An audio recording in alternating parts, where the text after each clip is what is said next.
성선 제자대학 고급 과정 책 첫 번째 책인데 주제는 성도와 율법이라는 큰 주제 중에 1강부터 우리가 8강까지 공부를 했습니다.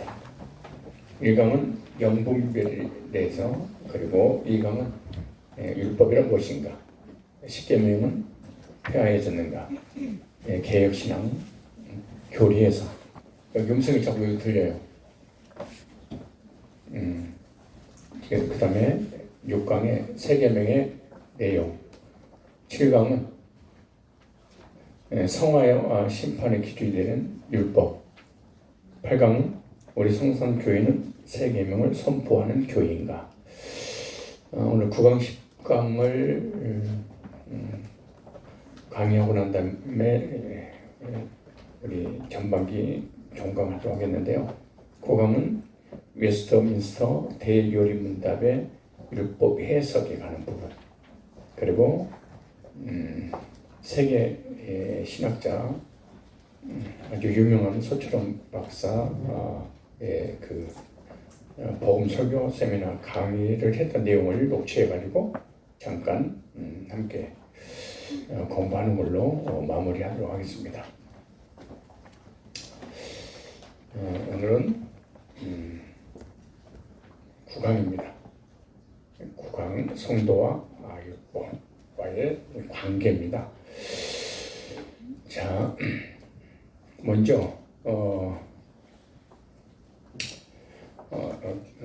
웨스트민스터 요리문답의 율법 해석을 좀 보도록 하겠습니다. 웨스트민스터는 바로 영국에서 장로 교회 교리를 만들었는데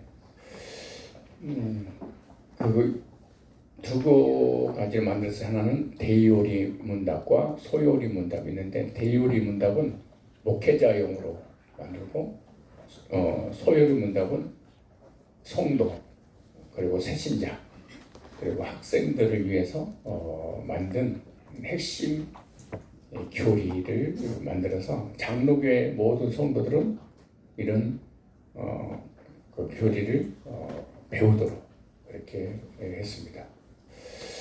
자, 그런데 웨스트민스터 그 교리에 보면은 제1계명 대요리문답 104페이지 보면 이렇게 되어 있어요.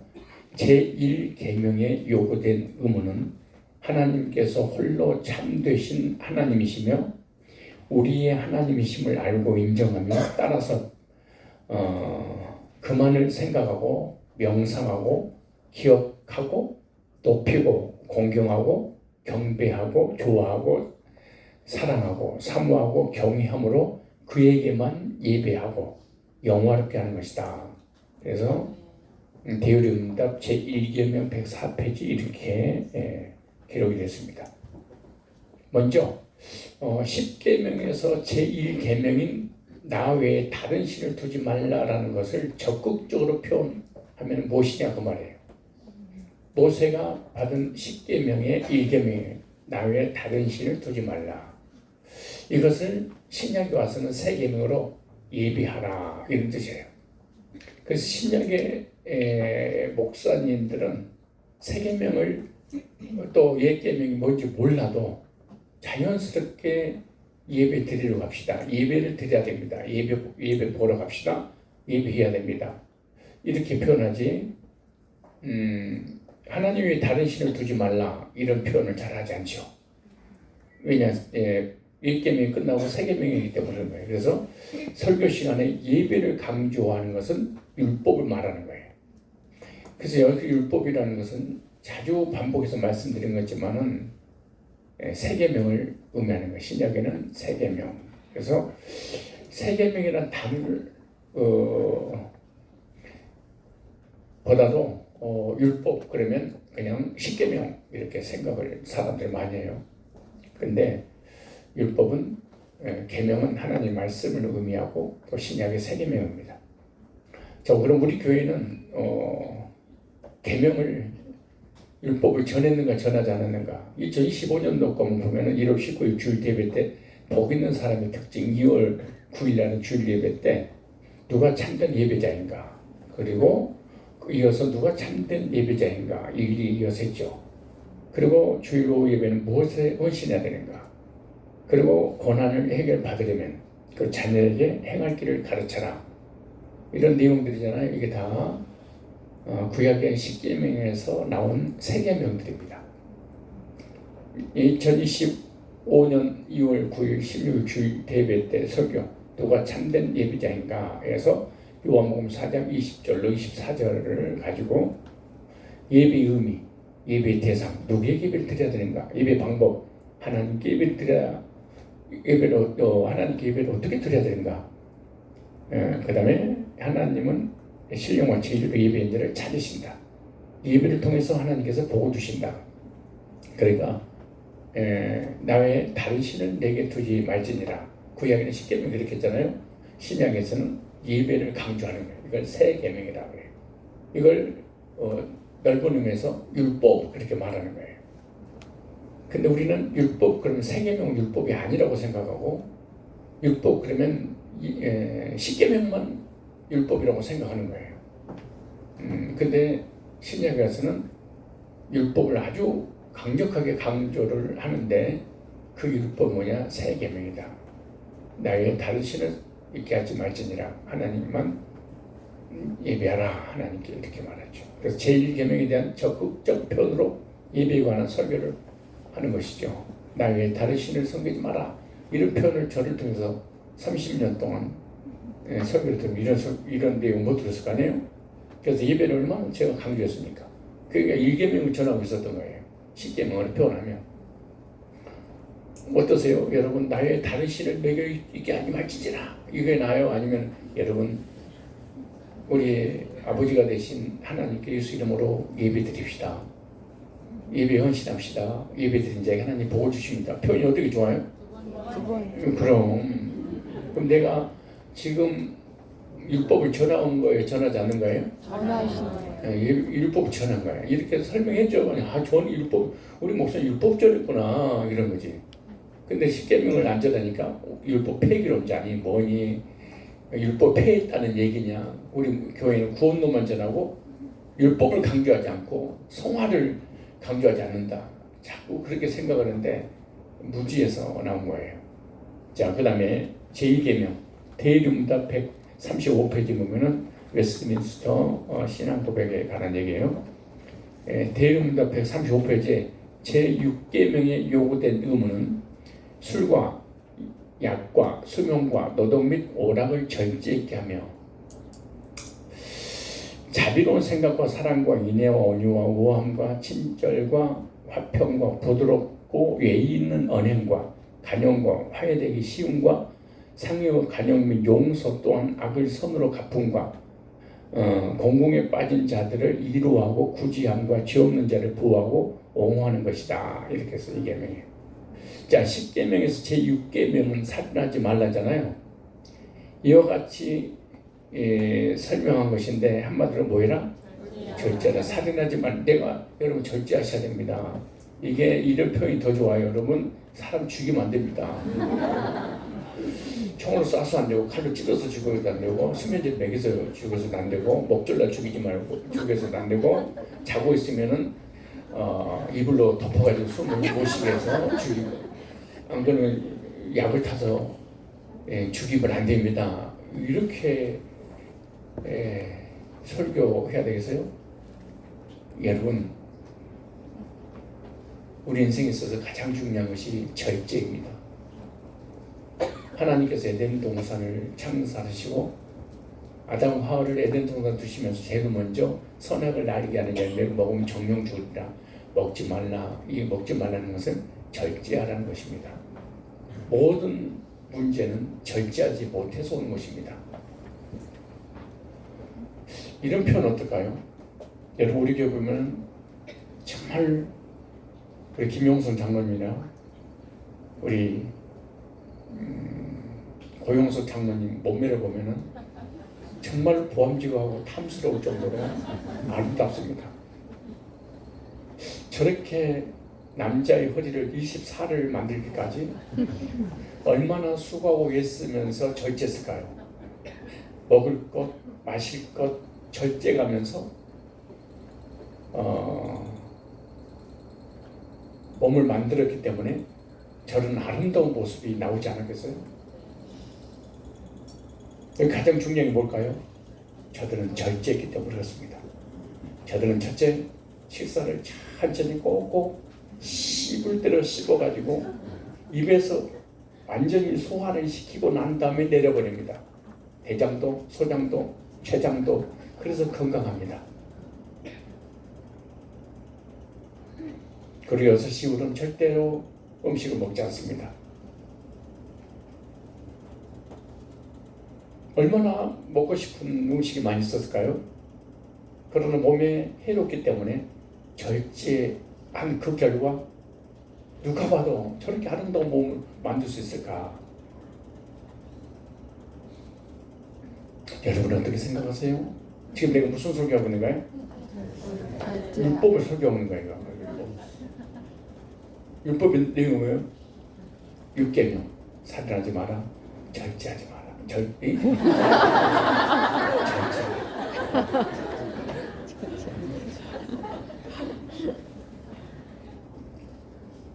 이렇게 표현을 하는 게 더 좋을 거 아니면 이 뚱뚱한 사람 예를 드는 게 나을까요? 에? 뚱뚱한 사람은 성질할 거 아니에요. 시험 들고 상처받고. 그래서 저는 설교 딱 들으면서 무슨 생각이 나도 절제 해야 되겠구나 이런 생각을 하죠. 아름다운 몸매는 다 절제에서 오는 거예요.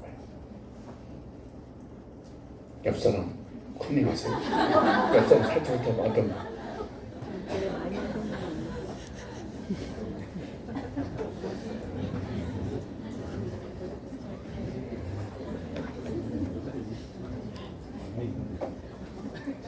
내가 절제된 그리스도의 삶의 말씀을 전할 때 다 뭐하고 있는 거예요? 6계명을 전하고 있는 거예요.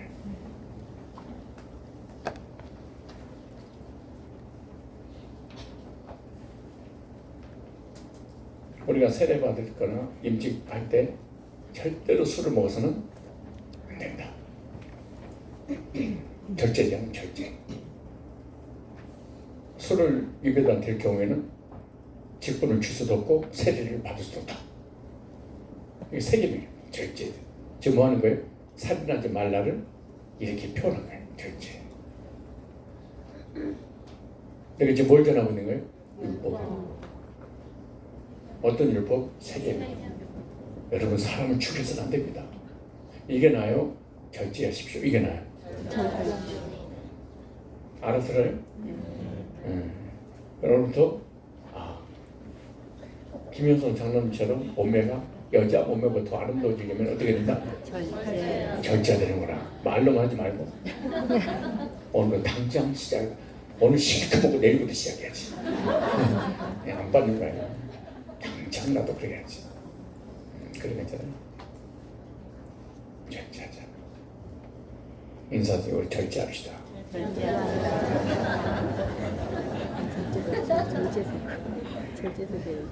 절제석.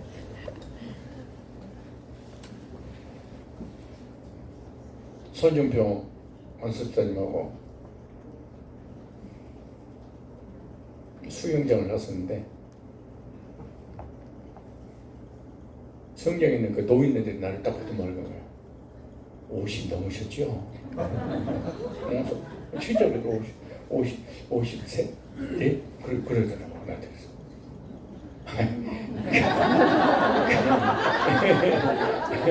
그냥 편하게 생각하세요.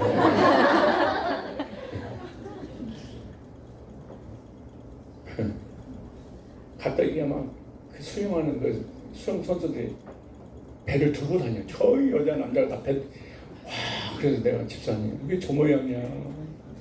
수영을 저렇게 하는데 그때 수영한다고 빠지는 게 아니에요. 수영한다고 빠지는 게 아닌데 절제하다. 수영 시원하고 배가 고프니까 막 처먹을 때잖아. 밥채도 먹으면서 그게 안 돼요. 운동하는 것만큼 그럼 먹으면 안 돼. 그러니까 배가 고프다 할 때 딱 끝나 수준 딱 나버려야 돼. 배부르다 그러면 끝난 거야. 배부르다 그러면 끝난 거야. 이게 배가 막 들고 다녀야 되지. 그리고 딱 밥을 먹어서 절대 앉지 마라. 바로 한 무조건 20-30분만 걷자 내가. 천천히 걷자. 딱 소화하고 앉아야 돼. 인사하세요. 절제합시다. 쉬운 게 아니야. 타락할 정도로 어려웠잖아요. 해야 돼.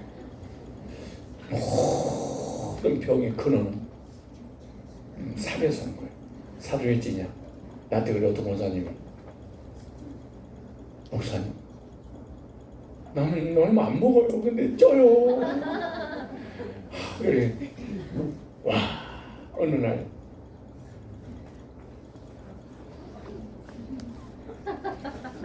부엌에서 일하고 계신 그 권사님 내가 목격을 했어. 국수를 우리는 젓갈로 먹잖아. 손으로 와 엄청 먹대. 그러니까 안 먹어. 보이는 데서는 거의 안 보이는 데 숨어서 절대로 안 먹는데 찐다. 불가능해. 딴 사람하고 똑같이 먹는데 왜 쟤는 안 찌고 난 쪄요? 그 이유가 있어. 그 상대방은 천천히 먹어. 나는 그냥 삼켜. 그럼 쪄버려. 살인하지 말라. 지금 뭐 하지 말라? 절제하라. 그 얘기잖아요. 이렇게 아름답게 하나님께서 신약에 우리에게 이런 표현을 주신 거예요. 그런데 살인하지 마세요. 이런 무식한 설교가 되겠어.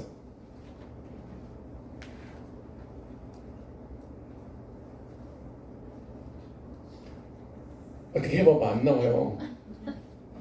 언제는 우리가 이게 좀 될까? 그러니까 설교할 때 사도들이 여러분 노하지 마세요. 사랑하고 용서하세요. 이렇게 설교한 거예요. 살인하지 말라를 어떻게 해서요? 여러분 화내지 마세요. 화를 내는 것은 하나님으로 이루지 못합니다. 신경질 부리지 마세요. 목사님 너는 화가 끌어올르면요 엎어버려요 그냥. 근데 뒤끝이 없어요. 그냥 싸가지 없는 화내는 거 건강에도 안 좋지만 하나님이 아주 기뻐하신 일이 아니에요. 화내는 노하지 마. 특별히 얘들이 어른에게 자녀들의 부모님에게 화내는 거 좋잖아요. 권사들 성도 이렇게 막 싸우고 그리고 사랑하고 용서하세요. 이게 세계명이에요. 살인하지 마세요. 이게 나요. 용서하세요가 나요. 용서하세요. 사람을 죽이지 마세요. 이게 나요. 사랑하세요가 나요. 사랑하세요. 이게 세계명이에요.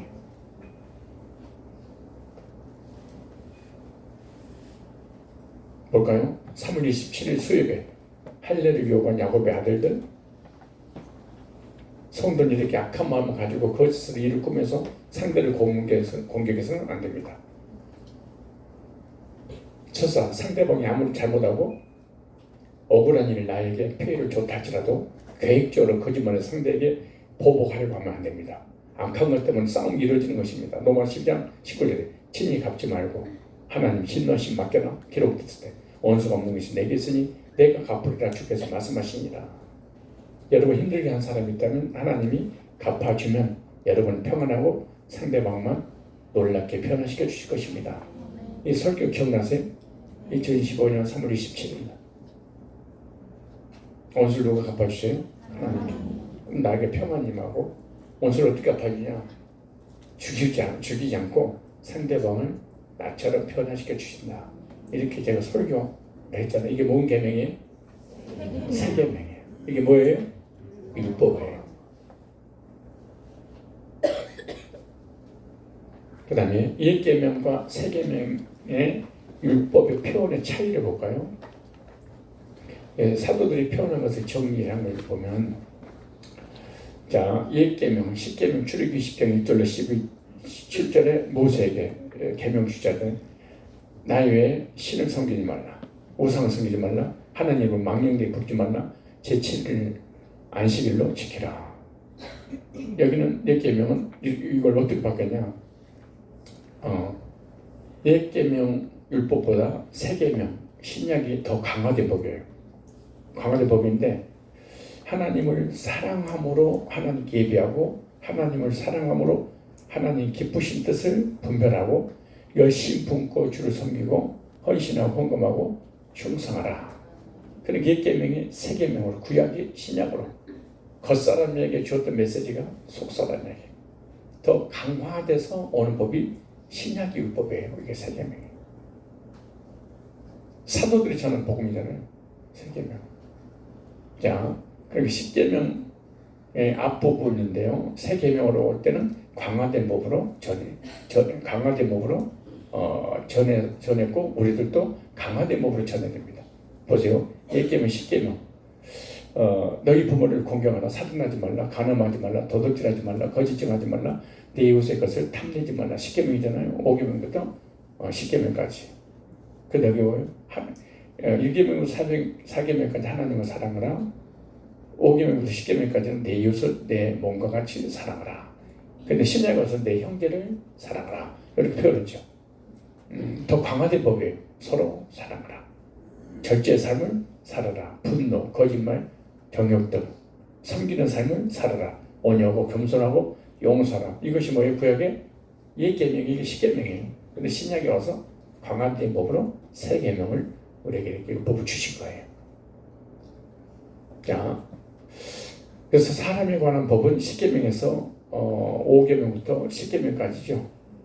예, 그래서 신약의 사도들은 강화된 법인 3계명을 가르쳤습니다.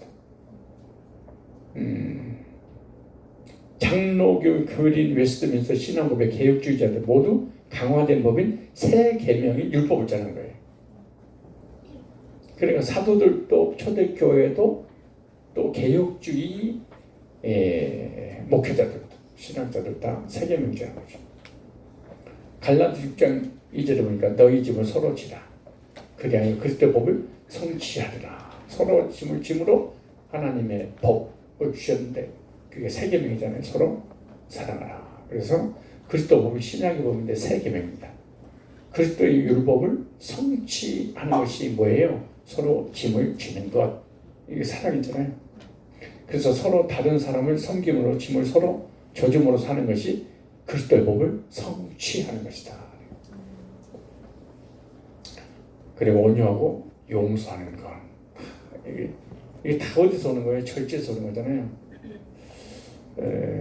성도끼리 당을 짓고 섭섭하게 있으면 그것이 분노로 바뀌어서 원수가 되고 관계 다 끊어버리고 위험한 거예요. 이게 신약의 3계명의 삶을 살지 못하는 거예요. 그래서 징계가 온다 그렇게 말하잖아요. 온유하고 용서하는 삶. 그래서 에베소서 4장 1절에 그러므로 주 안에 갇힌 내가 너희를 권하노니 너희가 부르심을 받는 일에 합당하게 행하여 4장 32절이니까 서로 친절하게 하여 불쌍히 여기며 서로 용서하기를 하나님 그리스도 안에서 너희를 용서함 같이 뭐하라? 알아. 용서하라. 하나님께서 예수님 통해서 우리를 어떻게 용서하는 거예요? 죄를 하나도 따지지 않고 무기히 용서했잖아요. 너희들도 따지지 말고 무기히 하라. 이렇게. 사랑할 때만 덮어지는 거지. 왜 형제가 형제를 가족이 가족을 이렇게 미워하고 막 그럴까요? 그것은 사랑이 없어서 그런 거죠. 부모는 자녀를 사랑하니까 자녀가 잘못한 것까지 그대로 덮어지죠. 우리도 마찬가지. 하나님의 사랑을 받은 하나님 백성으로서 서로 용서하라. 이것이 율법을 전하는 것이고 가르치는 거예요. 이게 3계명이에요. 이게 율법이에요. 골로새 3장 13절에 누구에게 불만이 있거든 서로 용납하여 피차 용서하되 주께서 용서하신 것이 너희도 그리하고 이것이 율법적 사랑의 법으로 우리가 지켜야 될 무슨 법이다? 3계명이다. 강화된 법을 주신 거예요.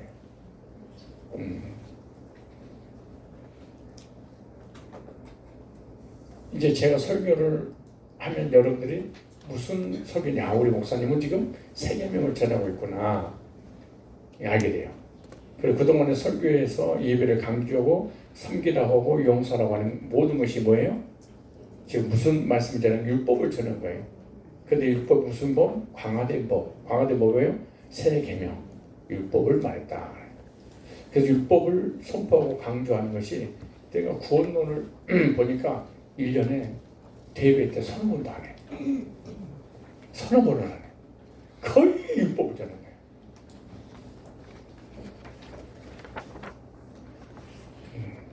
아예 수요일날은 한 번도 안 됐어. 왜? 강해 설교니까. 다 뭐예요? 율법을 전했던 거예요. 어떤 율법? 세계명. 무슨 법? 강화된 법.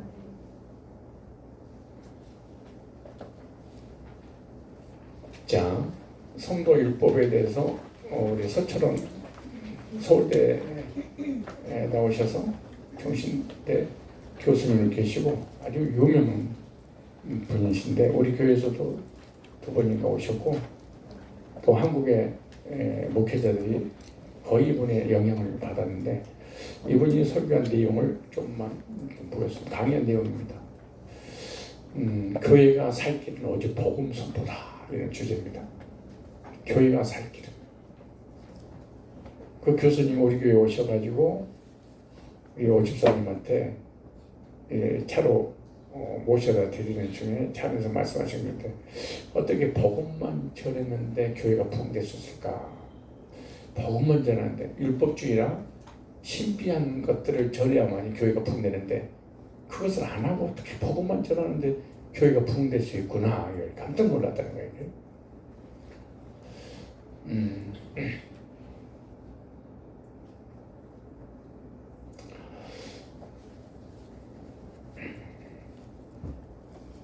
그럼 이분이 이런 말 했어요. 이제까지 중요한 의미심장한 말인데요. 이제까지 언약이 무엇이냐에 대해서 확실한 정의를 못 내렸다는 거예요. 그러니까 기독교 역사에 교회사에 언약이 무엇이냐에 대해서 확실한 정의를 내리지 못했다는 거지. 예를 들어서 뭐 루터라든가 칼빈이라든가. 근데 지금 21세기에 공부한 학자들은 아주 긍지가 대단하더라고. 내가 칼빈보다 못할 게 뭐가 있어? 내가 그 사람보다 공부를 더 했으면 더 했지? 부족한 게 뭐가 있어? 이거 대단하더라고.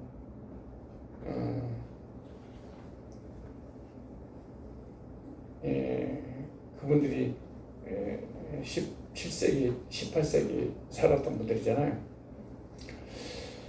자, 특별히 칼빈에 대해서 이렇게 했어요. 1509년부터 1564년 프랑스 그리고 종교개혁가고 장로교의 창시자입니다. 프랑스 사람이고. 그런데 이 사람이 쓴 장로교의 창시자인데 이 사람 쓴 게 기독교 강요입니다. 강요란 말은 핵심이다 그 말이에요. 기독교 교리의 핵심을 이 사람 쓴 거예요. 책의 언약에 대해서 많이 썼어도 한 번도 언약에 대해서 정의를 하지 못했습니다. 이렇게 되셨어요. 나는 뭐 이분들을 이렇게 평가할 수 없지만 서철원 박사가 이런 표현한 거예요. 그렇기 때문에 17세기 개혁파 칼빈의 후예들이 이 언약 개념을 정의하고 체계할 때 이것을 행위 언약, 은혜 언약으로 나누었다 그렇게 말해요. 행위 언약, 지금도 이제 교리적으로 전쟁 중입니다. 행위 언약이 맞냐, 은혜 언약이 맞냐. 그래서 그 다음에 루터 교회에서는 하나님께서 처음 인간을 창조하실 때 적극적인 이공화, 거룩과 선의 상태로 완전하게 창조하셨습니다. 라고 말합니다.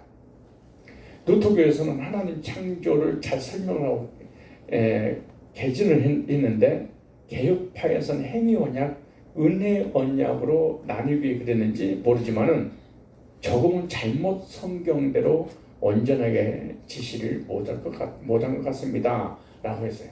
뭔가 좀 난 것 같은데 그래도 뭔가 부족하다 그렇게 했어요. 이 네덜란드 신학자인데 바빙크의 제자들이 한국에 통신 교수들이 많습니다.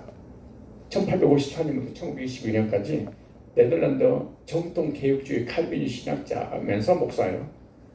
그 사람 말에 빌리면 아담은 위로 올라가서 하늘에 그리스도가 되거나 떨어져 타락해서 사탄처럼 이렇게 될 수 있는 중간길에 서 있었다. 처음부터 인간이 완전하게 창조된 것이 아니라 파편적으로 임시적으로 잠정적으로 창조됐다는 이런 강조를 개혁과 신학에서 합니다. 여러분 이런 바비크라든가 이런 그 장로계 학자들이다. 다 칼빈주의 후예들이다. 이분들은 성경 창세기를 읽고 해석할 때 우리 인간은 완전한 존재로 창조하지 않았다. 불완전한 존재로 창조했다. 그러므로 행위 언약을 통해서 점점 성화돼서 영생하는 그런 존재로 창조했다. 언제든 타락할 수 있는 가능성이 있었다. 이렇게 가르친 것이 잘못된 공부 잘못한 거예요. 그래서 내가 총신이든 칼빈이든 공부 좀 했다고 하더라도 교회에서 부교육자를 잘 안 쓰고 설교를 맡기지 않는 이유가 아주 예민한 부분, 교리적인 부분 하나만 딱 잘못 터쳐버리면 교회가 심각한 문제가 생겨. 하나님 처음 창조하실 때는 완전하게 창조하지 못하셨기 때문에 여기 나오죠. 행위 언약을 통해서 일정한 조건들을 이행함으로 영생 이루고 하늘의 그리스도처럼 올라간다. 이런 식으로 행위 언약, 은혜 언약을 비교해서 만든 거예요. 일리가 있잖아요. 설득력 있잖아요. 완전한 아담과 하와를 창조했다면 왜 타락하겠냐? 불완전하니까 타락했지 않냐? 그럼 어떻게 완전해지고 영생 얻을 수 있게 되냐? 그것은 선악을 열매를 먹지 않으므로 점점 성화돼서 율법을 지키는 행위를 통해서 완전해지고 그러면 영생한다. 이걸 가르친 거예요. 그리고 바비큐 밑에서 공부한 바베큐? 그래서 여기서 이런 교수라든가 학자 책을 읽어버리면 설교 시간을 이렇게 해야 돼.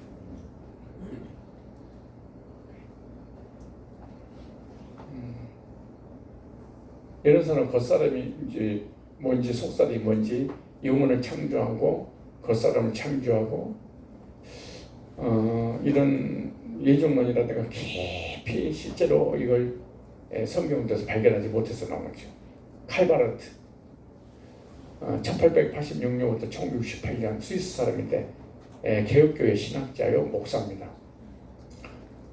신앙을 준비할 때 초기 부분에 보면 하나님이 인간을 만들어가지고 처음부터 적극적이와 거룩하게 선의 상태로 되었다 라기보다도 전통적인 개혁신학의 주장들을 온전하지 못하도록 아주 임시적이고 잠정적이고 적극적으로 파편적으로 지으셨다. 인간을 이렇게 지으셔가지고 예수 그리스도를 통해서 신일 합의를 이직해서 영생이 될 뿐만 아니라 하나님 존재에 동참하겠다라며 악량신학을 만들어내는데도 개혁과 신학의 행위언약의 근거를 두고 했던 거예요. 이렇게 행위언약, 은혜언약을 만든 것이 거슬러 올라가면 칼빈에까지 올라갈 수 있었다고 그래요. 내가 한 얘기가 아니에요. 칼빈이 하는 얘기예요. 그래서 칼빈까지 걷는 거야.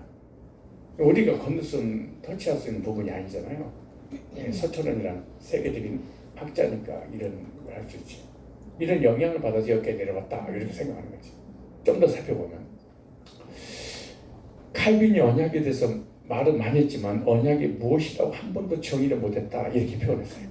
또 칼빈이 율법을 많이 강조했잖아요. 칼빈이 우리가 예수 그리스도를 믿음으로 구원이 이른다고 말한 면에서는 성경도 종교 개혁의 근본 진리들을 잘 말했지만 유대교처럼 율법에다가 구원의 기능을 부과하는 그런 진술들과 설명을 많이 해요. 그분이 설교를 그대로 녹취한 거예요. 율법이 그 자체는 죽이고 죽는 것이지만은 그리스도 함께 그리스도 안에서는 살리는 일을 하고 구원하는 일을 한다고 강조를 했다고요. 그러니까 율법이 우리 생활의 규범이라 여기만 있는 것이 아니라 아직도 예수 믿어도 우리가 율법을 지켜야 구원이 된다는 생각을 많이 생기게 됩니다. 무슨 이걸 한마디로 정리하면 이런 거죠. 우리가 예수 믿고 칭이 어렵다고 인정받았지만 하나님께서 십계명을 도덕법으로 주었기 때문에 그 도덕법을 지켜서 성화가 이루어진다. 그러니까 아직도 율법의 정죄를 우리가 받는다는 오해를 했다고 말해요. 그러니까 정확하게 언약에 대해 정의를 못 내렸다 이렇게 표현한 거예요. 이 몇 마디의 말 때문에 여기서 배워가지고 행언약과 은혜 언약이 초교파 전 세계에 퍼지게 된다는 거죠. 그러니까 신학자의 그 말 한마디가 정말 무시무시한 결과를 가지고 올 수 있는 거지. 그래서 지금 이 믿음에다 행함을 더해야 완전한 구원이 된다는 영국 교회에 일어난 이것을 주장한 사람이 샌더스 미국 신학학 교수 바울의 세관점주의 창시자입니다. 일단 말씀드리겠지만은 바울이 칭의 이신 덕의 단번에 얻는 구원 이것을 세관점주의 새롭게 재해석해야 된다 라고 하는 사람들입니다. 그 다음에 제임스 던 이 사람 영국 신약학 교수입니다. 톰 라이트 영국 성공의 주교 겸 기독교 신약 성서학자인데다가 교회 출신이 아닙니까? 이렇게 설명했어요. 그럼 이렇게 말했어요. 내가 보기에는 바울의 글이 어디에도 믿음에다가 율법을 더해야만 완전한 구원이 된다고 하는 것이 바울 서신에 없었다는 거예요. 그렇게 주장하면 우리가 다시 전에도 저주를 받고 하늘에서 내려온 천사도 저주를 받는다. 그게 무슨 말입니까? 그 말은 내가 다시 가서 내가 이제까지 전한 대로 예수만 믿음으로 모든 것이 성취되었고 율법을 더해서 지키면 결국 구원이 되지 못한다. 그리스도의 구속 사역을 하는 것이다. 그러니까 구원받고 밀려나는 것이다. 도저히 그것은 안 된다. 그래서 내가 가서 다시 처음 전한 복음과 달리 예수 믿음에다가 율법 더해야 된다. 이렇게 가르치면 나도 저주받을 것이다. 거기서 더 나아가서 하늘의 보좌에 있는 한 천사를 향해서 바울이 내가 안 배워가지고 복음의 전부를 모르고 반만 알아가지고 예수 믿음만을 강조하고 가르친다. 그래 네가 가서 바로 잘 가르쳐라. 그것이 아니고 나도 믿지만 율법을 지켜야 완전한 구원이 된다고 가서 네가 교정을 해라. 그렇게 명을 받고 와서 천사가 가르쳐도 천사는 저주받는다. 하나님 보좌에서 왔어도 저주받는다. 무슨 말이야? 복음 은혜로 말미암아 구원은 이 복음 외에 다른 복음. 그러니까 거기다가 율법을 섞거나 십계명을 섞거나 우리 인간의 행위에 섞이면 하늘에서 천사를 할지라도 저주받는다. 바울이 그렇게 가르쳤다는 것을 지금 서철원 박사님이 지금 그 갈라디아 말씀을 재해석하는 거예요. 무슨 말? 이 말씀 이해가요? 뭘 이해가기에는 그러니까 지금 이분이 주장하는 게 뭐냐? 믿음으로 구원받는 것 외에 바울 자신이라도 하늘에서 천사가 내려왔다 할지라도 거기다가 다른 것을 섞이면 뭐가 된다? 저주를 받는다 그 말이에요. 그러니까 믿음으로 구원받은 것을 은혜로 구원받은 것을 강조하는 거죠. 우리는 지금 17세기 개혁파 신학자들의 행위 언약, 은혜 언약을 공식화한 것에 영향이 많이 입어가지고 예수 믿어서 대용서 받고 또 그리스도가 율법을 완성함으로 율법을 다 지킴으로 의를 받는다는 이 두 가지 방식의 신학이 우리 안에 바뀌었어요. 자, 이게 무슨 말이에요?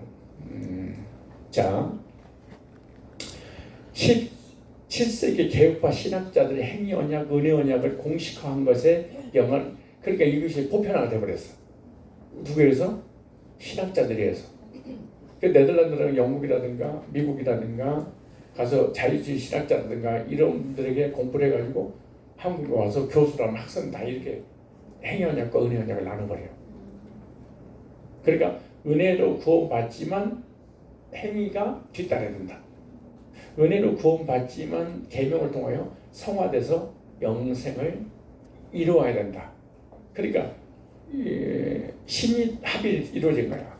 하나님께 주신 십자가의 구속과 내 행위가 십계명으로 뒷받침이 돼야지 에덴 동산에도 영생할 수 있었듯이 우리들도 그런다는 거예요. 그럼 이게 뭐냐?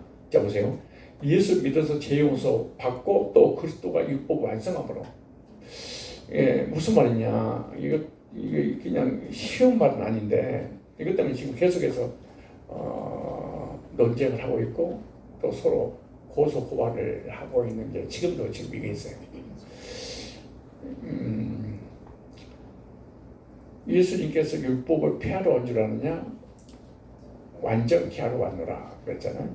그리고 천지가 없어지기 전에 1.1億도 변호시 다 이르리다 그 말이에요. 그러니까 예수님이 이 땅에 살면서 율법을 다 지켰다. 뭘 다 지켰어요? 율법을 다 지킴으로 그리스도의 의가 이루어졌다는 거예요. 율법의 의를 이루었다는 거지. 예수님이 이 땅에 살면서 흠도 점도 없이 율법이 요구하는 것을 다 지켰다. 그리고 십자가에 못 박아 죽으심으로 우리의 구원의 길을 열어주셨다.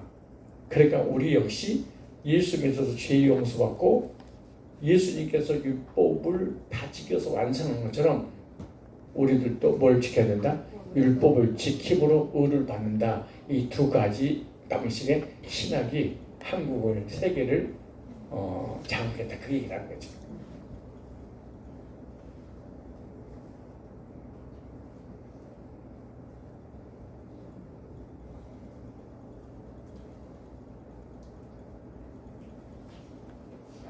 여러분 원래 누가 말해도 반응이 없어요? 응?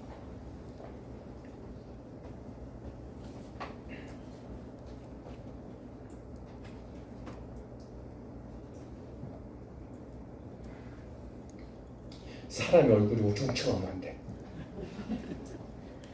아주 안 좋아.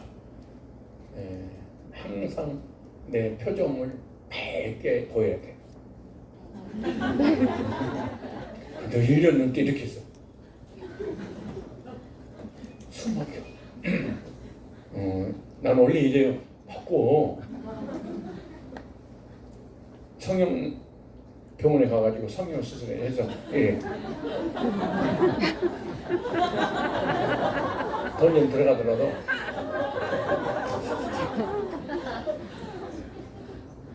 쭉 쳐져. 우리 엄마가 뭐라는 줄 아세요? 얼굴 이런 사람한테 만나지 말라.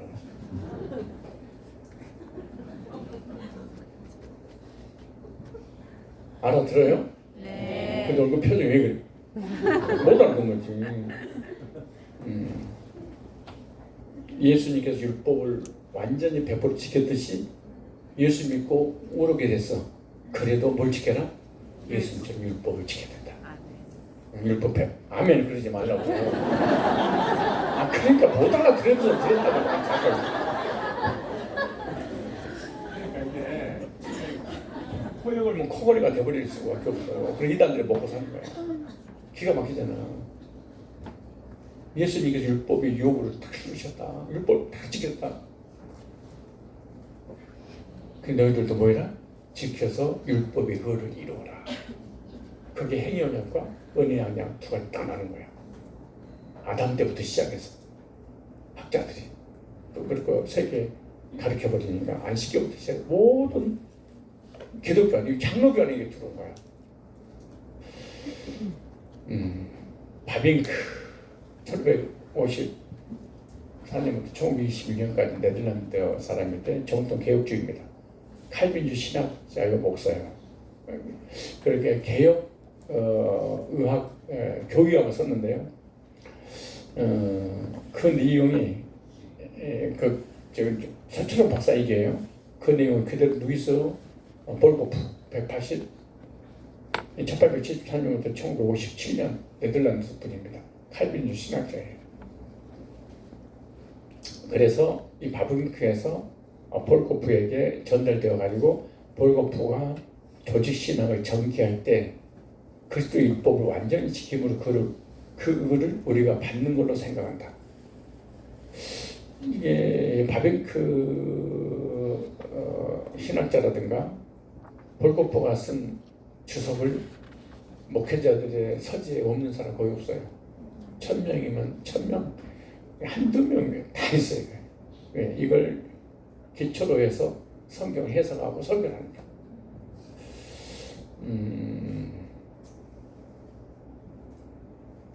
그런데 이렇게 해놨어요. 그리스도의 율법을 완전히 지킴으로 그를 우리가 받는 걸로 생각한다. 그리스도가 그를 우리에게 전가한다고 할 때 그거는 율법 완전히 다 지켜가지고 이루는 를 우리가 받는 걸로 우리가 알고 있어요. 뿌리 박혔어요. 볼고프라는 말이 여러분 마음에 합당하지 않으면 박형룡 우리 그 종신 교수잖아요. 학장이고 총장이고 박형룡 1897년부터 1978년 정통 보수주의 교리를 정립한 조직신학자 박사님이 그렇게 가르쳤잖아요. 볼고프 번역을 해가지고요.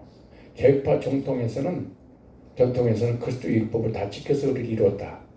그것을 우리에게 전가했다. 율법을 지켜서 그를 우리에게 전가했다. 예수님께서 우리 죄를 위해 십자가의 구속을 이룬 게 아니고 어떻게 했어요? 말이 기가 막히죠 이게. 율법을 지켜보세요. 개혁파 전통에서는 그리스도 율법을 다 지켜서 이루었다. 그것을 우리에게 전가했다. 그래서 우리가 의롭게 되었다. 죄는 그리스도의 피를 용서받고 의는 율법을 다 지켜가지고 얻는 걸로 생각한다. 예수님의 피로 죄 용서받고 율법의 요구를 예수님이 이루어주심으로 그가 우리에게 전가돼서 얻게 됐다. 다시 보세요. 개혁파 전통에서는 그리스도의 율법을 다 지켜서 의를 이뤘다. 그래서 우리에게 뭐했다? 전가했다. 그래서 우리가 의롭게 되었다. 죄는 그리스도의 피로 용서받고. 자 보세요. 죄는 누구로 피로? 예수님의 피로 용서받고. 의는 이제 죄인이 의롭게 되잖아요. 의는 율법을 다 지켜가지고 얻는 걸로 생각한다. 그러니까 예수님의 십자가 피로 죄 용서 받는 순간 의롭게 된 것이 아니고 예수님의 율법의 요구를 다 이루신 것처럼 율법을 다 지킨 것처럼 그 율법을 지켜서 율법을 지켜서 우리에게 얻는 걸로 생각하는 거예요. 이게 바벤크 학자라든가 볼고프라든가 이것이 박형룡 박사로 총신 들어온 거예요. 그러니까 여기서 딱 공부를 하면 자동적으로 율법은 그대로 살아있는 거예요. 그리고 끊임없이 율법 우리를 정지하고 심판하고 세계명은 사라져버리는 거지. 자, 좀 더 볼까요? 그렇지 않습니다. 그리스도 율법을 성취했다는 것은 완성했다는 것은 율법 조문들을 다 지켜가지고 완전한 의를 이루었다는 것이 아니고 율법의 요구 죄를 범함으로 그 죄값을 갚으라는 율법의 요구를 그가 피 흘리심으로 다 이루심으로 성취했습니다. 나하고 똑같이 내가 수십 년 전부터 계속해서 이 말을 내가 여러 번 했잖아요. 예수님은 이 땅에 계실 때 율법을 다 지켰어요. 율법 안 지켜서 그런 곤란해요. 그런데 내가 그랬잖아요. 율법이 요구하는 요구를 들어주신 거예요. 율법 요구 뭐예요? 죄의 삭은? 사망. 근데 예수님 우리 죄를 대신 짊어지고 율법의 요구대로 사망을 당하심으로 사망의 문제가 해결되는 거죠. 그죠? 그래서 이렇게 말하는 거예요. 설철 교수도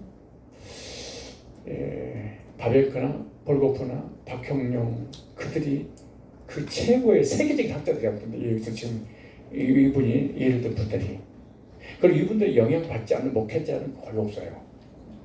쪼란다 에드워즈라든가 그러니까 거의 이분들을 가지고 설교를 한다고 생각합니다. 그 이걸 가지고 논문을 떠서 얼마나 대단한 그러겠어. 이걸 딱 정리했어. 그들의 신앙이 잘못됐다.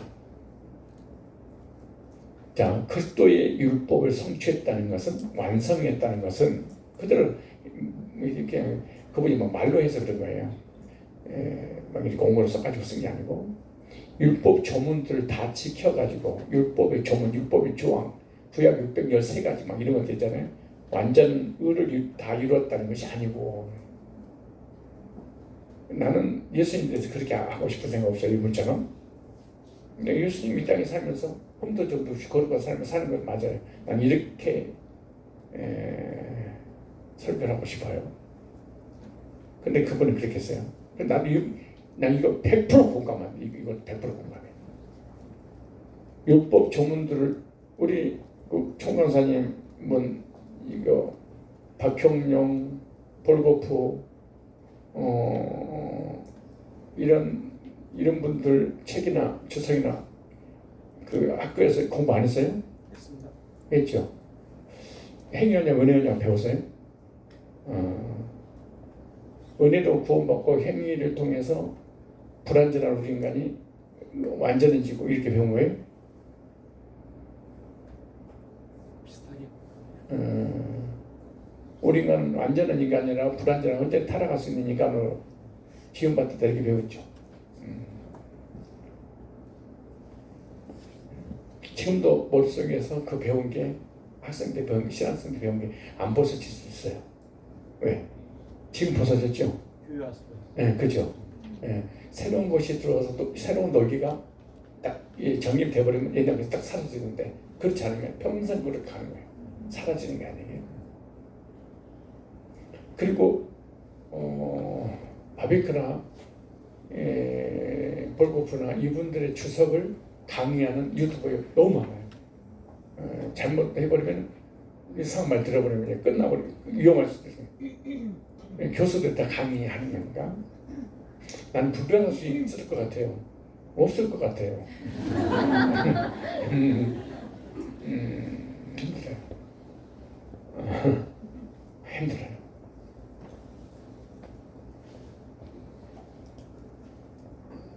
이번에 우리 동창 모임이 있어가지고 어떤 분이 나한테 그러는 거예요. 목사님, 제 10년 전에 아내를 보내고 너무 괴롭고 너무 고통스러워서 하나님 원망하면서 왜 나에게 이런 시련과 고난을 주십니까? 원망하는데 갑자기 마태복음 25장에 탁 떠오르더래요. 마태복음 25장 달란트 비유, 달란트 비유잖아요. 그 성경을 파기 시작했대. 이건 탤런트는 은사가 아니다. 마태복음 25장은 고난이다. 고난을 통해서 하나님의 뜻을 이루는 그래서 책을 쓴 나한테 책을 소개를 해서 오늘 내가 책을 부탁을 했어.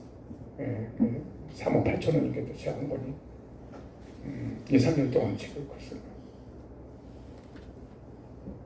그래서 내가 같이 여럿이 동기들끼리 20년 만나서 토론을 한 거예요. 목사님, 그것이 고난에 관한 얘기인가요? 와, 나 깜짝 놀랐습니다. 이런 관점으로 이 마태복음 25장을 접근하는 내가 처음 봤습니다.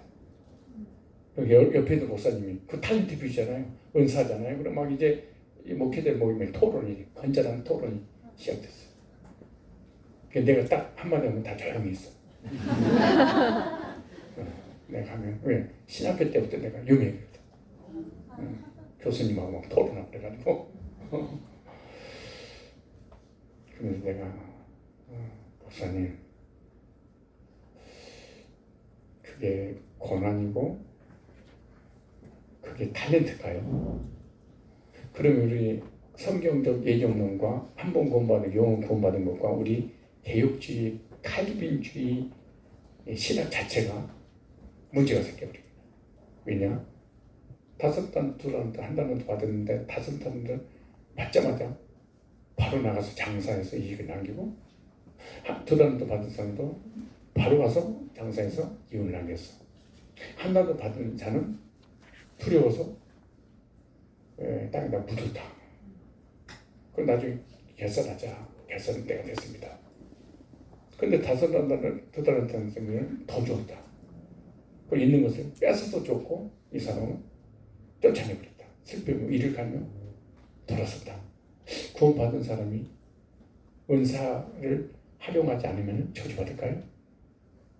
구원이 취소될까요? 장로교 아니고 칼빈이도 아니고 은사된 은사, 탤런트잖아요. 어디 구원 취소돼요? 그러니까 사람들이 잠잠하다. 박사님의 견은 어떠세요? 나는 탤런트를 가치로 봅니다.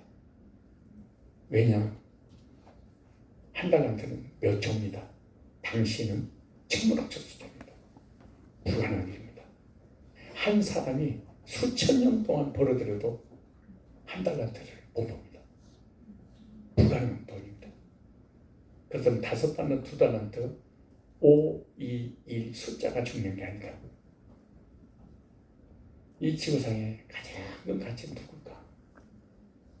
그 가치를 누가 줬을까? 주셨잖아요. 하나님이 이 지구상에 가장 위대한 가치 예수님이 주셨다. 5달, 2달 중요한 게 아니고 그 엄청 어마어마한 그 가치를 예수님을 주시니까 예수님을 그들은 너무 감격스러워 응접하고 나가서 바로 복음을 전해서 다른 영혼을 구원하기까지 했다. 같이 난 것이다. 예수님의 같이 난 거다. 한가운데 율법주의입니다. 행위주의입니다. 바로 율법주의니까 이거 하나부터 장사를 못 남기면 어떡하지? 두려워서 주님 두려워서 땅 묻었다. 그대로 드리나이다. 나를 그렇게 보느냐? 저주그랬다. 무슨 말이냐? 나는 그걸 예수로 봤다. 복음으로 봤다. 한참 노리더라. 그럼 뭘로 봐야 됩니까? 우리 탤런트는 적용입니다. 적용. 하나님 각자 연사를 주셨다. 적용할 수 있지만 핵심 원인은 아니다. 여러분은 또 생각하십니까? 그에 대해서. 돌리십니까? 피곤하십니까?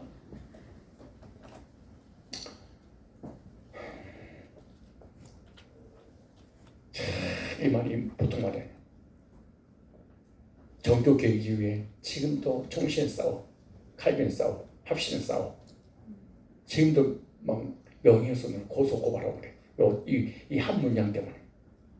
그리고 그것 때문에 천국과 지옥이 이것이 딱 갈라지는 거예요. 보세요.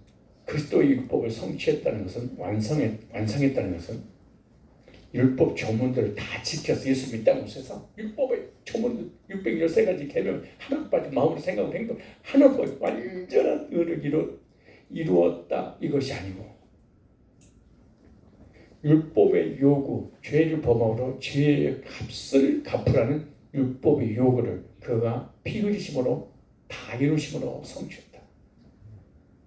서철원 박사는 이렇게 본 거예요. 나도 서철원 교수가 이렇게 했는데 난 몰라.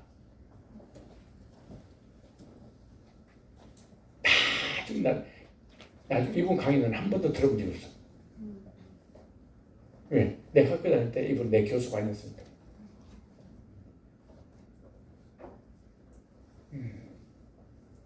100% 나 이분하고 같은 교리를 주장하는 사람 중에 한 사람이에요. 주의 사슬은 사망인데 그 사망을 누가? 율법이. 예수님께 죄를 짊어지고 율법이 요구하는 요구를 들어주기 위해 사망을 당하심으로 그 피로 우리 사망을 당하지 않고 예수님 우리 힘입어 총구하는 것이지. 예수님께서 이 땅에 살면서 율법을 다 지켰고 그 율법의 의를 우리에게 주심으로 영생 얻고 그러잖아요.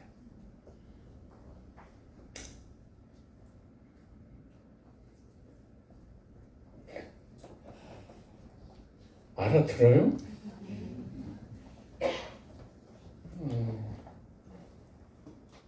못 알아들어도 괜찮아요. 또 내면 있으니까 하나님의 계명을 범했기 때문에 갚으라는 요구가 늘 있는 것이다. 그것을 피 흘림으로 율법을 다 지키라고 하는 요구를 성취하셨다. 율법 조문을 다 지켜서 의를 얻은 것이 아니고, 이 보통 말이 아니에요. 우리에게 의를 전가했다고 하는 의는 율법을 지켜가지고 우리에게 전가한 것이 아니에요. 그러니까 율법을 지켜 그 의를 우리에게 전가시킨 게 아니에요. 행위 언약은 율법의 요구를 들어주신 예수님의 그 의를 우리에게 받아줬다고 생각합니다. 엄청난 예수님이 배제한 의죠. 율법으로 말미암는 의롭게 된 거죠. 자 보세요. 우리에게 의를 전가했다고 하는 의는 율법을 지켜가지고 우리에게 전가한 것이 아니고 예수 그리스도께서 피 흘리심으로 여러분 못 알아들으면 초급반 중급반 다 통과하고 다시 와야 돼. 그걸 통과하지 않고 이걸로 넘어뜨면 안 돼. 지금 미분 적분을 하는 거야. 병을 빼기부터 곱하기 하고 와야 돼. 아시겠죠? 근데 지금 와버리면 어떡하냐? 어쩔 수 없이 앉아있는데. 예수 그리스도께서 피 흘리심을 죄값을 갚으라는 율법 요구를 다 성취하셨다. 우리가 예수님을 믿음으로 받는 의는 그리스도 피 흘리셔서 율법 요구를 다 성취하신 그 죄를 용서받은 것입니다. 피 흘리심으로 죄 용서받고 또 율법의 조문들을 다 지켜가지고 의로워진다는 것은 성경이 없습니다. 내가 봐도 없어. 내가 아무리 읽어봐도 바울의 그런 관점 없습니다. 새 관점은 틀렸어요. 신앙을 모르는 사람들이다. 대단한 사람이죠. 어떻게 바빙크를 이 박형용을 거슬러서 칼빈까지 볼고프를 이런 정말 종교 개혁의 역사 이후에 이런 위대한 학자는 없어요. 근데 그런 학자들을 이분이 정리를 했어요. 이렇게 대단하잖아요. 그게 나는 어떻게 그걸 알았나 몰라. 내가 이해를 할 수가 없어.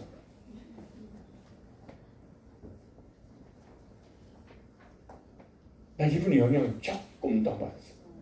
아니, 일도 안 받았어. 난 그분을 몰라. 왜? 선배들만 내 밑에 배웠으니까. 지금 나한테 연락 와. 내 강연 들으러 와.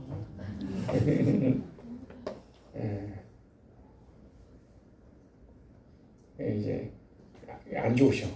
뭐가 안 좋냐 그러면 뭐라고 내가 안 오니까. 고목사 더 배워. 예, 그렇게 대답하고 불순 요원했는데.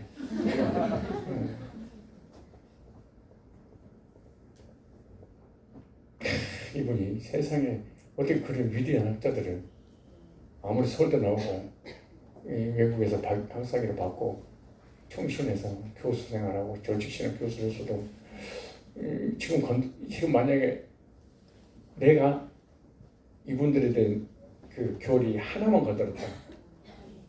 나는 바로 막 8단, 9단, 10단 돼가지고 성산교회 고목사가 난리 날 겁니다. 그런데 이분이 하니까 아무도 못 건드려. 이분을 건들 사람이 없어, 한국에. 아니, 세계적으로. 그래서 나는 왜 그러냐. 그분이 한 얘기를 하겠다는 거예요. 그분이 써놓은 것을 뭐 그렇다는데 내가 그런 것도 아니고 이분이 그렇다는 거지. 나는 뭐 어떻게 그런 분도 할 수 있어. 세관점이는 뭐냐. 세관점주의. 요즘 유명하죠.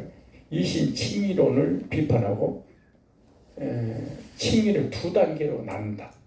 자 보세요. 이거 신학교가 이거 배우는 순간 우리 교회를 떠날 준비돼. 이번으로. 내가 잘못 알았구나. 그래서 총신 가서 배려버릴 거예요. 우리 교회 청년 출신들이. 미쳐버릴 거예요. 고목사는 몰라. 구원론밖에.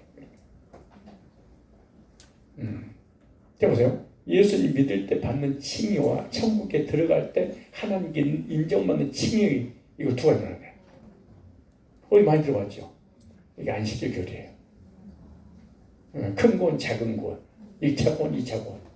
예수 믿을 때 단번에 얻는 구원, 십계명을 지어서 하늘나라 가서 심판대에 섰을 때 새끼들처럼 흠도 좀 없어야 된다. 그때 이제 천국으로 통한다. 이렇게 하는 거죠. 그래서 유대 주지에 근거하여 바울 서신을 이해하고 성경을 재해석하여 지금 우리가 알고 믿고 있는 칭의, 구속, 성화를 새로운 관점으로 봐야 된다라고 주장하는 행위주의, 이거 신율법주의다. 이러한 새 관점주의 해석은 이단 교리를 가르치는 안식교와 똑같은 거예요. 그래서 안식의 교리가 흘러 들어온 거예요. 장로교 안에.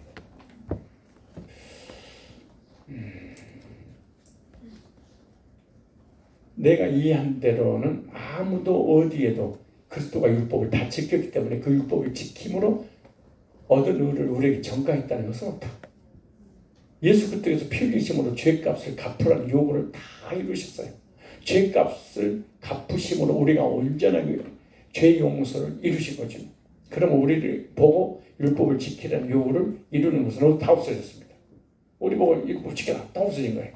우리 예수를 믿음으로 죄 용서받아 의롭게 되어 영생에 이르게 되는 것이지 율법을 지켜서 될 수 있는 것은 성경 전체에도 아무도 없었다 이렇게 말해요. 그러니까 야고보가 예수님 믿음으로 구원이 이르고 다른 일은 없다고 확증해 줬어요. 그런데도 율법에 대한 요구라는 뿌리가 깊어지고 21세기까지 이렇게 되었습니다.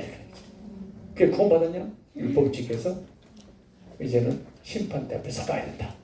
그래서 1차 구원, 은혜로 구원, 2차 구원, 행위로 구원 이렇게 합니다. 그게 세관점주의, 신율법주의 그렇게 말해요. 저한테 안 배우고 구원은 1단계, 이 초급반, 중급반, 그도 이 고급반이 안 배우고 아니 중급반까지 다 배웠어. 구원을 마스터했어. 근데 이거를 정리 안 됐어. 넘어버려. 그래도 안 돼. 왜? 너무너무 합리적이고 설득력 있습니다. 서천원 박사 복음적 설교 기강 세미나 중에서 결론 갈라디 1장 8절 9절에 여러분 책이 없었어 있어요? 자꾸 찾으려고 했으니 뭐 적으려고 했어요. 결론이에요. 근데 다 같이 한번 읽어봅시다. 시작. 그러나 우리가 모든 하늘로부터 온 천사라도 내가 너희에게 전하고 후에 다른 복음을 전하면 저주를 받을지어다. 우리가 전에 말하거나 내가 지금 다시 말하니 만일 누구든지 너희가 받은 것 외에 다른 복음을 전하면 저주를 받을지어다. 다른 복음 뭐냐? 예수님의 구속의 은혜로 말미암아 구원받는 의롭게 되는 영생은 이거 외에 거기다가 10계명을 2계명을 우리 인간의 행위를 세관점을 붙이면 저주받는데 하늘에 천사가 내려와서 이걸 가르쳐도 저주받았죠. 그래서 우리가 혹은 하늘로부터 온 천사도 우리가 너에게 전한 복음 외에 이 너에게 전한 복음 외에 사도들이 전한 복음이잖아요. 그럼 사도는 누가 되고 있냐? 예수님께. 다른 복음을 전하면 저주를 받을지어다. 우리가 전에 말했거니와 내가 지금 다시 말하노니 만일 누구든지 너희가 받는 것 외에 다른 복음을 전하면 저주를 받을지어다. 다른 복음을 전하는 자는 하나님으로부터 뭘 받아요? 저주받는다고 경고를 했습니다. 저주는 헬라어로 아나데마라는 단어인데요. 저주받는 것, 파멸로 넘겨지는 것, 파멸합니다. 근데 내세에서 지옥 가는 것이 아니라 현재에서도 망해요. 율법주의자들은. 하나님께 철저히 버림받는 심판을 의미하는 거예요. 이거 용서받을 수 없는 죄입니다. 예수님의 구원 외에 다른 걸 섞는 거예요. 예수님 믿음으로 구원받은 것 외에 거기다 10계명을 우리 인간이 회개해서 구원을 유지시켜 가는 거라든가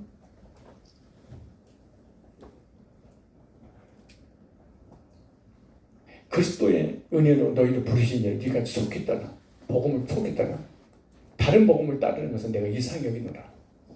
이게 뭐냐? 갈라디아 주의라고 하는데 갈라디아 교인들에게 복음을 은혜로 구원받는 복음을 전했는데 여기에 율법주의가 들어온 거예요. 다른 복음은 있다 없다? 없나니 다만 어떤 사람 너희 묘랑하여 그때의 복음을 변하게 하려니라. 다른 복음은 없다. 오직 하나님의 참된 복음 곧 예수 그리스도의 복음만이 존재하는 거예요. 그래서 바울은 율법주의나 이단적 교리 즉 그리스도의 십자가 복음 외에 무엇인가 덧붙이거나 예고하려는 시도를 다른 복음이라고 부르고 이는 진짜 복음이 아니다. 가짜 복음이다. 이렇게 가르쳤어요. 오늘날 이단 율법주의 성화주의 핵심 준비로 핵심하기 위해서 준비해야 된다 그 말이에요. 십계명을 지키고 율법을 지키고 회개하고 준비해. 하여 이게 조나단 에도드가 만든 거거든요. 대단한 학자입니다. 칼빈 이후로 그다음에 번영신앙, 복받는 신앙, 행위 구원론도 왜곡된 복음에 대한 강력한 경고입니다.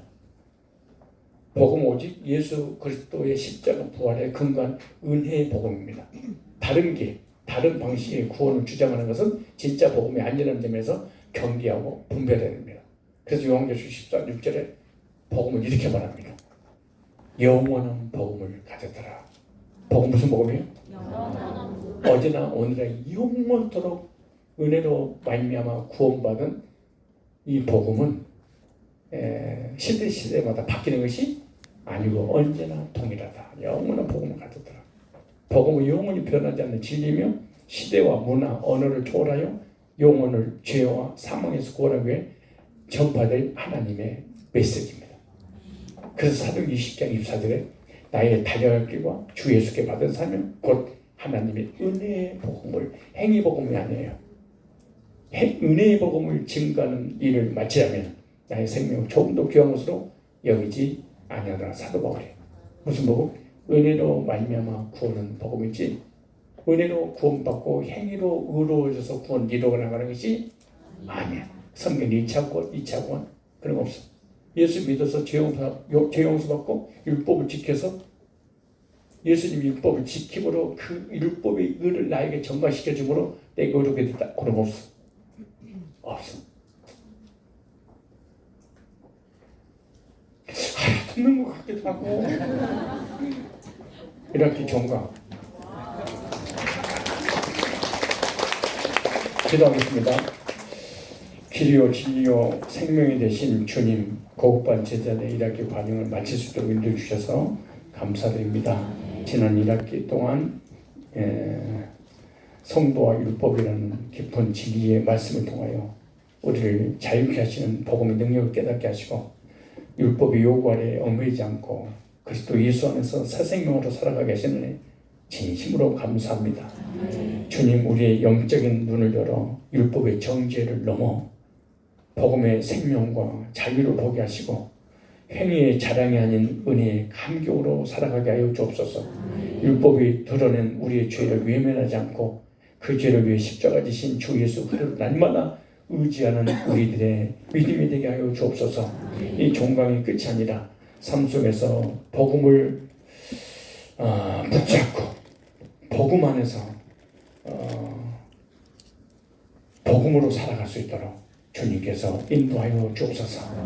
율법적 신앙을 넘어 은혜의 신앙, 율법의 멍에를 벗고 예수의 멍에를 매는 참된 주님의 제자들이 되게 하여 주옵소서. 이제 다시 만날 그때까지 각자의 삶 속에서 배운 말씀을 잊지 않고 기억하게 하시고 이 성도와 율법을 바르게 분별하여 진리 가운데 자유하며 섬기는 주님의 자녀들 되게 하여 주옵소서. 주님 오시는 그날까지 주님께 주신 세계명의 삶을 살게 하시고 성령의 인도하심 속에 제자의 삶을 주님 오시는 그날까지 살아갈 수 있도록 주님께서 인도하여 주옵소서. 한 학기 동안 수고하고 계신 하나님의 귀한 헌신하는 일꾼들 위해 세계명의 은혜를 더하여 주옵시고 세계명을 지킴으로 말미암아 영적인 복과 삶의 복도 받아 누릴 수 있도록 인도하여 주옵소서. 나의 달려갈 길과 주 예수께 받은 사명 하나님의 은혜의 복음을 증거하는 일을 마치려면 나의 생명을 조금 더 귀한 것으로 여기지 않겠다고 고백했던 바울의 이 고백이 우리의 고백이 되게 하여 주옵소서. 예수님의 걸어가신 이름으로 기도드리옵나이다. 아멘. 우리 하나님께 영광의 목소리를 드리겠습니다. 감사합니다. 감사합니다.